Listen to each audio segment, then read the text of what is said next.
Okay, hey guys. I thought I'd go in a little bit further in the detail of the music stuff. I had a bunch of people ask me to clarify some stuff. So we're going to go a little bit deeper, and I'm going to explain to you how easy it is to find the scale to play in. And it's actually a very simple technique. As I said, all you need to know is that the B and the C, it helps you out when you're trying to remember what notes you're playing and learning the notes that you play. Now when you play the notes, I had somebody else comment on this, and I need to make sure that people understand. When you are playing this stuff, you need to make sure that you're saying it as well, so that your brain can register. If you're just sitting down and playing scales and just going blah, blah, blah, blah, blah, blah, blah, and you're not saying what you're playing and you're not understanding what you're playing, then you're not learning. So you need to make sure that you know what you're playing. You need to always practice rhythm, and I prefer not to play with a metronome, because a metronome is not going to teach you how to play with a band.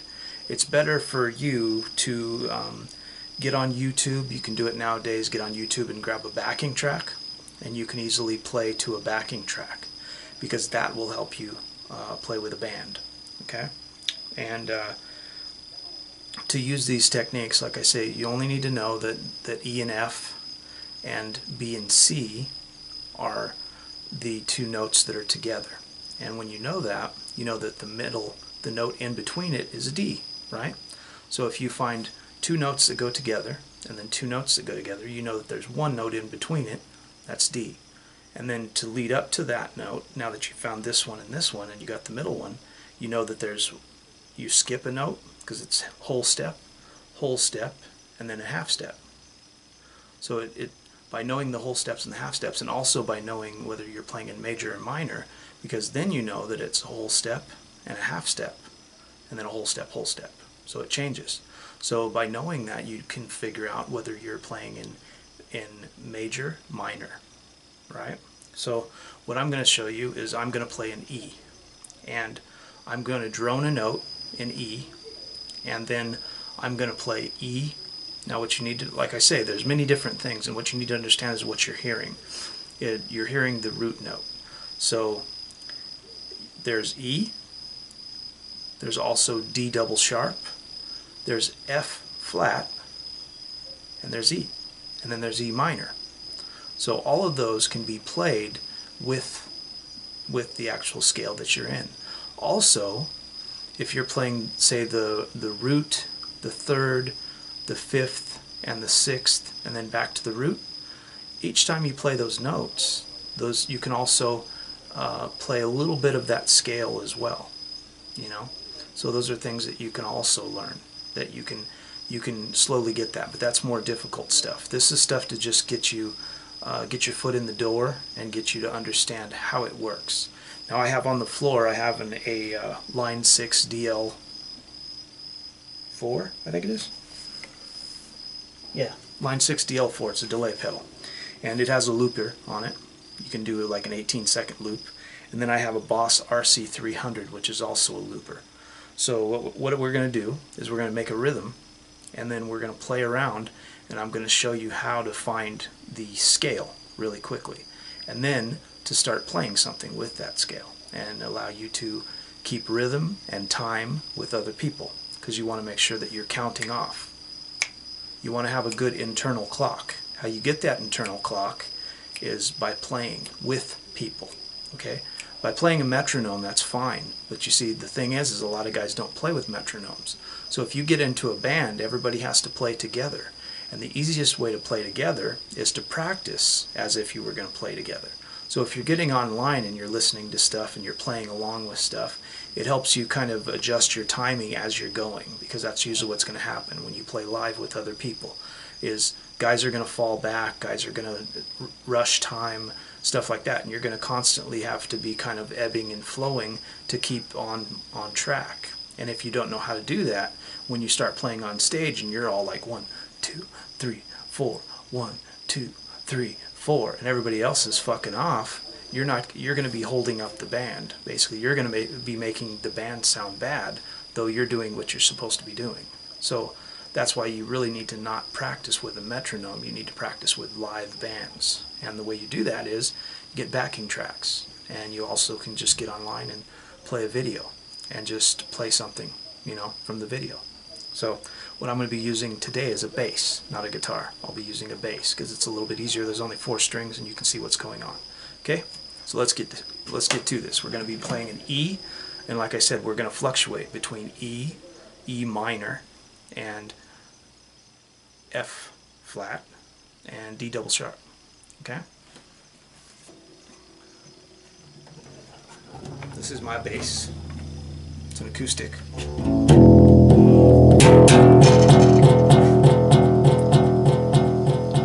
I hear that it's giving me a time.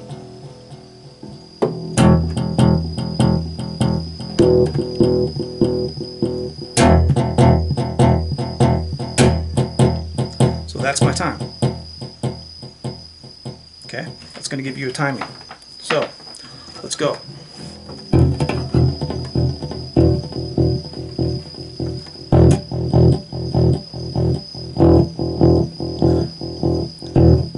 What I'm going to do is give myself 4 beats. And this is E. Okay, so here we go. 1, 2, 3, 4.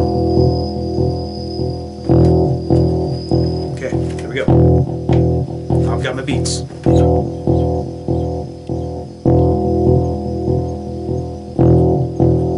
Okay, here we go. Now, like I say, we're in E, right? So,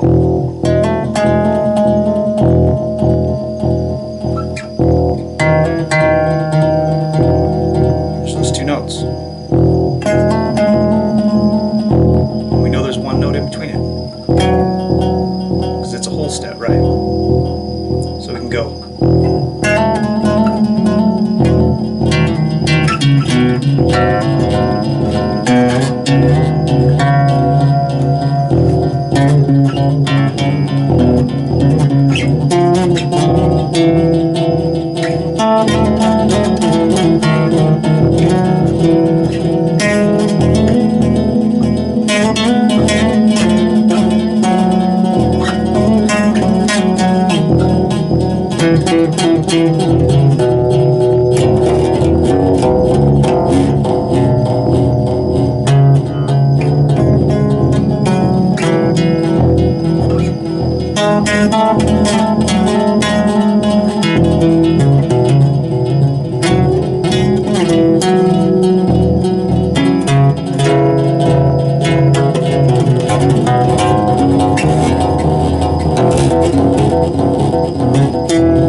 see how that plays, right?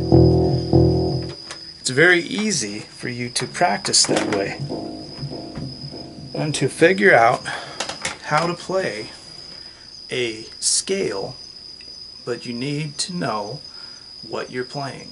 Okay, a lot of guys practice, and the way they practice is they don't actually practice anything of any knowledge or use. They have a box pattern, and this is where a lot of guys get into trouble, is they have a box pattern and they practice the box pattern, they practice a scale, and they practice the pattern, but they don't know what they're playing.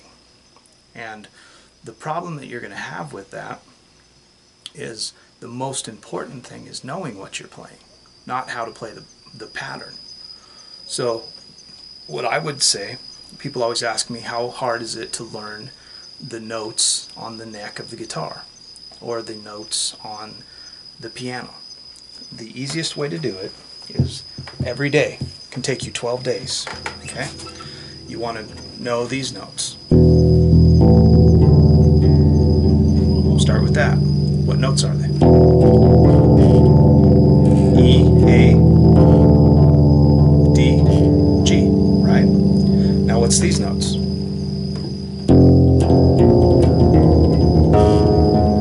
What's those notes? Take each day. Each day, just sit there, play the note, and say what it is. F sharp, A sharp, D sharp, G sharp, right? But it's also A flat. What comes after that? Flat, flat, flat, right? Also sharp, sharp, sharp, sharp. So then go on to the next one. What's that one? This was an F sharp. So what's that? It's going to be a G. Actually, wait, that's wrong. That's wrong. I'm stupid. Wait. This is an E, so this is an F. This is an F sharp. I was going to say, this is G. So this is an F sharp. It's going to be a C. This note. You hear the difference in the sound? This is a minor.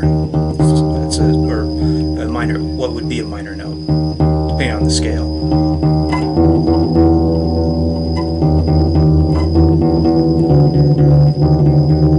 See? So this is going to be a D. D sharp.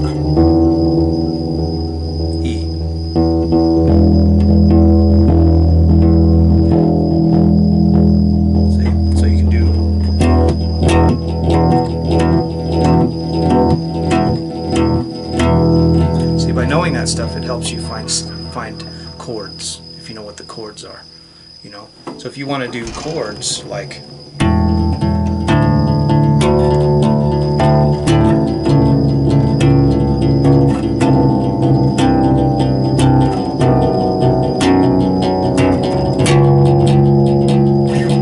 helps you find chords. So each day on a guitar, piano, saxophone, whatever, if you want to learn these chords, every day, learn what one of these is. Then learn what the next one is. Okay? The next day. But when you learn what the next one is, go back and say this one. So say the open, say this one. Then learn this one, and then say the open, this one, and this one. Then the next day, learn this one. Then say the open, this one, and this one. Then learn this one. And you keep doing that. You do that, and within 1 month, you can learn every note on the scale. And all you have to do is just say the notes. And say it until you're sick. Just say it over and over again as you're playing it, you know. Like E, A, D, G, E, A, D, G, E, A, D, G, E, A, D, G. You know. F, A sharp, D sharp, G sharp, F, A sharp, D sharp, G sharp, F, A sharp, D sharp, E sharp. You know, and just over and over and over again, just do that. That's how hard it is. It's not hard to learn this stuff, you know. And then once you know that, once you know where the notes are, and then you start working like I showed you with the piano, you can very easily figure out what notes you need to make up the chord. Do you need a sharp? Do you need a black note? Do you need a white note? Where are they located out on the guitar? That's the main thing of finding this stuff and finding out where all these things are. Because people tend to play the G's down here. There's also the G that's here on the guitar, you know. Then you have another G that's way up here that we found. There's another G that's down here, you know. There's G's up here. There's G's all over the neck. Once you know where all those are at, you know whether you're going to do a first inversion, a second inversion, a root note, a seventh, you know. If you have the flat 5, you know, things like that, you start to understand what all that stuff means, and it becomes very simple, and it's not really that hard to understand it. You just need to understand the basic concepts and figure out what they are. So like I've just showed you, it's not that hard to play. It's easy to practice, and I'll go into more depth on this stuff so that people can learn this stuff. All right? So thanks, guys, for watching. If you got any questions, comments, whatever, leave them in the section below. Thanks for watching, and have a nice day.